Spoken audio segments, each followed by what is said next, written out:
का oxygen level बहुत ज्यादा कम हो चुका है। इसी वजह से जमीन पे मौजूद सारे पौधे और जानवर मारे जा चुके हैं। इंसान भी बस बहुत थोड़े ही जिंदा है। बचे हुए इंसानों को जिंदा रहने के लिए हर वक्त ऑक्सीजन मास्क की जरूरत पड़ती है। इसी दुनिया में हम डेरियस नाम के एक आदमी से मिलते हैं। वो अपने डैड के साथ कोई काम कर रहा था। हम देखते हैं कि एकदम से डेरियस के डैड जहाँ काम कर रहे थे वहाँ का फ्लोर टूट जाता है। उसके डैड नीचे गिर जाते हैं, जिसकी वजह से गलती से उनका ऑक्सीजन मास्क उतर जाता है। इससे पहले कि डेरियस उनकी मदद करने को पहुंचता, उनकी मौत हो जाती है। और फिर दुखी डेरियस अपने घर आता है। उसके घर पर उसकी वाइफ और उसकी एक बेटी थी। डेरियस के डैड की मौत का उनको भी बहुत ज्यादा दुख हुआ। हमें मालूम होता है कि डेरियस की वाइफ माया एक बायोलॉजिस्ट थी और डेरियस खुद एक इंजीनियर था। इन दोनों ने मिलकर एक ऐसी मशीन बनाई थी जो उनके घर में ऑक्सीजन लेवल को पूरा रखती थी और बाहर की सारी हवा को फिल्टर करके उनके घर लेके आती थी। ये लोग अपने घर में बगैर मास्क के जिंदा रह पाते थे। यहाँ इनके इस अंडरग्राउंड बंकर वाले घर में सब कुछ मौजूद था और अगर इन्हें किसी चीज की जरूरत पड़ती तो ये लोग ऑक्सीजन मास्क पहनकर बाहर की दुनिया से उसे ले आते।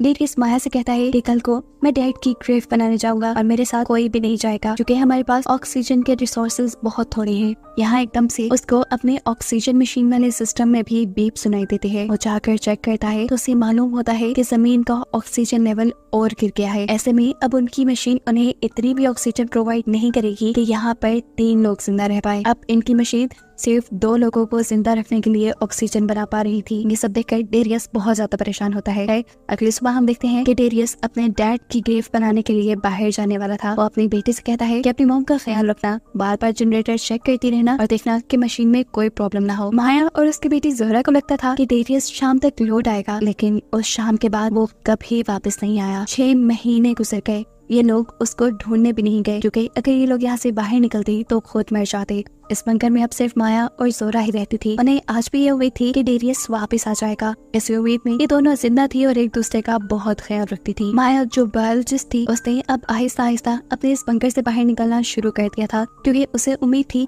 कि कहीं न कहीं वो इस जमीन को दोबारा से जिंदा कर सकती है। वो हर रोज यहाँ पर पौधा लगाती थी इस उम्मीद से कि शायद कोई तो पौधा बढ़ेगा, लेकिन आज तक का लगाया उसका हर पौधा मर रहा था। जोहरा को अपने डैड डेरियस की बहुत ज्यादा कमी फील होती थी। यहाँ पे उसे अपने डैड बहुत याद आते थे और अब तो वो तंग भी आ चुकी थी इस इंतजार से। इसीलिए वो माया से कहती है, मॉम मैं बाहर जाना चाहती हूँ, मैं डैड को ढूंढने की कोशिश करना चाहती हूँ। जिसके जवाब में माया कहती है, बस जोहरा बहुत हो गया। कितनी मर्तबा हमारी इस बात पे बहस हुई है और मैंने कितनी मर्तबा कहा है कि हम यहाँ से बाहर दूर नहीं जा सकते। अपनी मॉम का रूड बिहेवियर देखकर जोहरा उनसे नाराज हो जाती है, लेकिन वो कितना भी नाराज रहती। अगले दिन माया जैसे ही बंकर से बाहर आई पौधे लगाने के लिए तो यहाँ आकर जोहरा ने अपनी मॉम से माफी मांग ली। इससे पहले कि अब ये लोग अपने बंकर में वापस जाते, इन्हें यहाँ पर 2 लोग दिखाई दिए जिनसे डरकर ये लोग बाहर ही एक गाड़ी के पीछे छुप जाते हैं। माया देखते है कि वो दोनों लोग इन्हीं के बंकर के पास जाकर जोर जोर से बंकर नॉक कर रहे थे, ऐसे जैसे उन्हें पता हो कि यहाँ कोई रहता है। इनको देखते हुए जोहरा माया से कहती है, मुझे लगता है कि इन्हें किसी मदद की जरूरत है। लेकिन माया अच्छे से जानती थी कि अब इस दुनिया में किसी पे भरोसा नहीं किया जा सकता।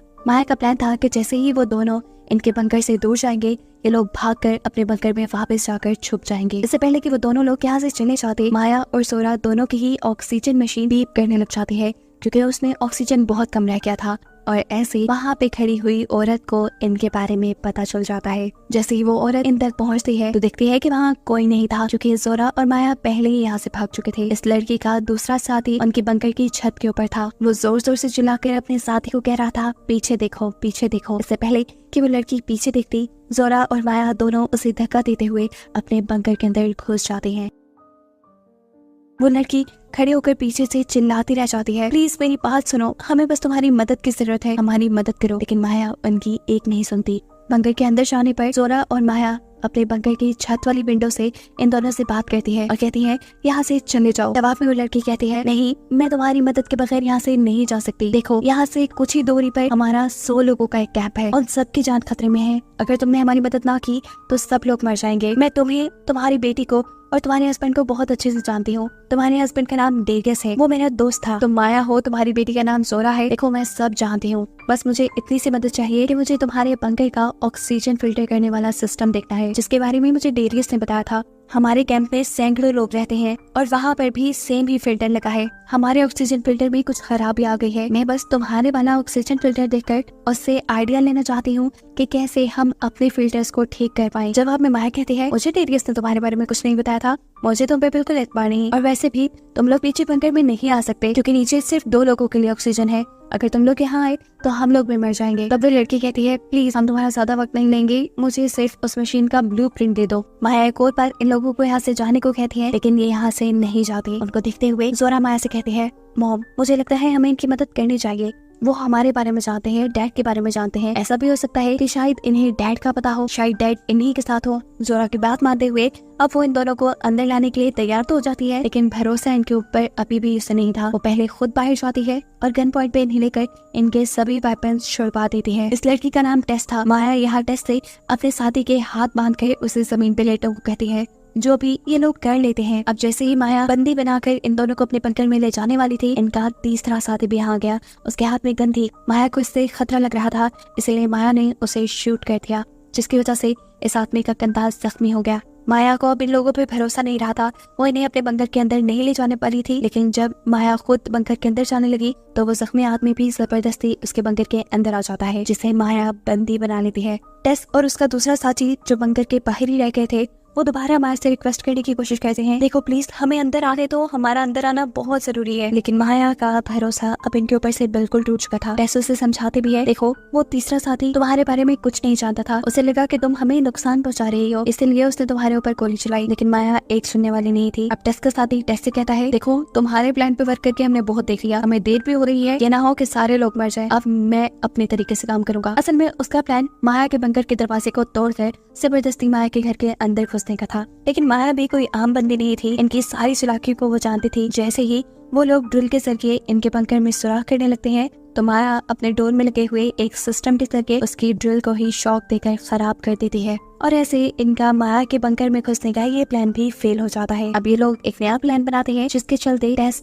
माया के बंकर के ऊपर जाकर वो पाइप ढूंढने लग जाती है, जिसकी मदद से हवा इनके फिल्टर के अंदर जाती थी। अपने प्लान के मुताबिक टेस ने अपने साथी से कहा था कि तुम बंकर की गेट के बाहर ही खड़े रहना, जैसे ही माया बाहर निकलेगी तो तुम उसे पकड़ लेना। असल में टेस ने उनके फिल्टर का पाइप बंद कर दिया था, जिसकी वजह से इनके बंकर में ऑक्सीजन का लेवल बहुत ज्यादा कम हो चुका था। वो चाहती थी कि ऑक्सीजन बंद होने पर माया जरूर बाहर निकलेगी, इसलिए उसने अपने साथी से गेट के बाहर रहने को कहा था। लेकिन उसका साथी जब उसकी बात नहीं मानता तो माया के बाहर निकलने पे वो उसे पकड़ भी नहीं पाता, और माया मौका देखते हुए अपने बंकर के ऊपर चढ़ जाती है और पाइप भी खोल लेती है। पाइप को खोलने के बाद माया टेस और उसके दूसरे साथी के ऊपर गोलियां चलाना शुरू कर देती है, लेकिन इस हमले से ये दोनों किस्मत से बच जाते हैं। अब टेस अपने साथी पे बहुत गुस्सा थी, क्योंकि उसी की वजह से उनका प्लान फेल हुआ था। माया अभी भी अपने बंकर के ऊपर छुपी हुई थी। जैसे ही टेस के साथी को ये बात पता चलती है, वो भी बंकर के ऊपर जाकर माया को पकड़ लेता है। ये लोग माया को जबरदस्ती पकड़कर अब बंकर के सीसीटीवी के सामने ले आते हैं, जहाँ से कि जोरा से कहते हैं, दरवाजा खोलो, नहीं तो हम तुम्हारी मॉम को मार देंगे। ये दरवाजा या तो पास की से खुलता था या तो अंदर की तरफ से। माया पास की बाहर नहीं लेकर आई थी और अंदर का तो माहौल ही बिगड़ चुका था। इसके साथ ही जिसे माया ने बंदी बनाया हुआ था, माया के जाने के बाद वो किसी तरह अपने आप को छुड़ाने में कामयाब हो गया और उसने जोरा को बंदी बना लिया।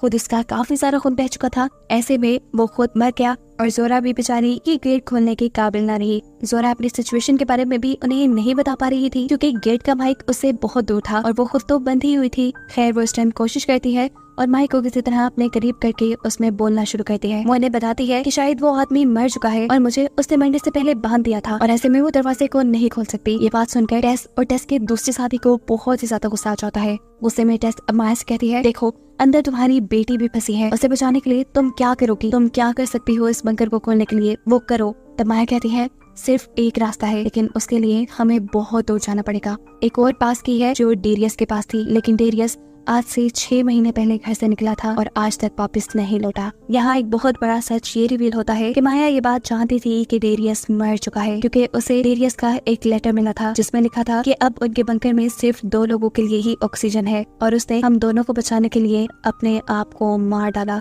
वो कहती है, मैं चाहती हूँ कि डेरियस की लाश इस टाइम कहाँ होगी। डेरियस के पास से वो चाबी लेने के लिए अब टेस माया को लेकर यहाँ से निकल जाती है और अपने साथी को सख्ती से इस डोर के सामने रहने को कहती है। रास्ते में माया टेस को ये बात भी बताती है कि अगर तुम्हें लग रहा है कि हमारी मशीन बहुत अच्छी है तो ऐसा कुछ नहीं। वक्त गुजरने के साथ साथ उसका ऑक्सीजन लेवल बहुत कम होता जा रहा है। एक वक्त ऐसा आएगा कि वो सिर्फ एक इंसान के लिए ऑक्सीजन बनाया करेगा।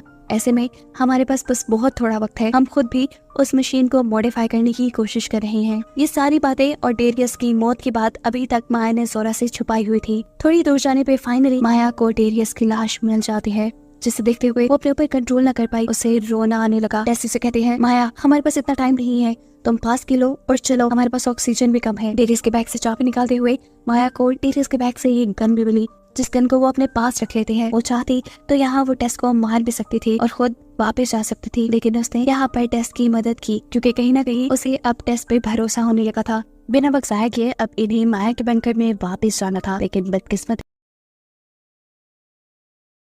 वो चाहती तो यहाँ वो टेस को मार भी सकती थी और खुद वापस जा सकती थी, लेकिन उसने यहाँ पर टेस की मदद की, क्योंकि कहीं ना कहीं उसे अब टेस पे भरोसा होने लगा था। बिना वक्त जाया किए अब इन्हें माया के बंकर में वापस जाना था, लेकिन बदकिस्मती से वो लोग जिस कार में यहाँ आए थे उसकी सोलर बैटरी खत्म हो जाती है। माया की टांग बुरी तरह जख्मी थी, वो तो चल भी नहीं सकती थी। ऐसे में वापस जाना उनके लिए एक बहुत बड़ा टास्क बन गया था। टेस माया को कहती है, तुम यहाँ थोड़ी देर रुको, मुझे बंकर की चाबी दो, मैं वादा करती हूँ कि मैं तुम्हें लेने जरूर आऊंगी। माया का उस पर एतबार करना एक और मर्तबा मुश्किल हो चुका था। वो यहाँ टेस के ऊपर गन पॉइंट करती है तो टेस भी उसके ऊपर गन पॉइंट कर लेती है और कहती है, माया देखो कोई गलती मत करना, वहाँ पर तुम्हारी बेटी की जान भी खतरे में है। अगर अपनी बेटी को बचाना चाहती हो तो वो चाबी मुझे दे दो, मैं वादा करती हूँ मैं तुम्हें बचाने आऊंगी। अपनी बेटी की खातिर माया उसे चाबी देने के लिए मान गई। कुछ घंटों की कड़ी मेहनत के बाद टेस भी भागते हुए बंकर तक वापस पहुँच गई। वहाँ पर टेस का साथी पहले से ही मौजूद था। ये लोग अब बंकर के अंदर चले जाते हैं और इन दोनों को देखकर जोरा घबरा जाती है। वो इन दोनों से पूछती है,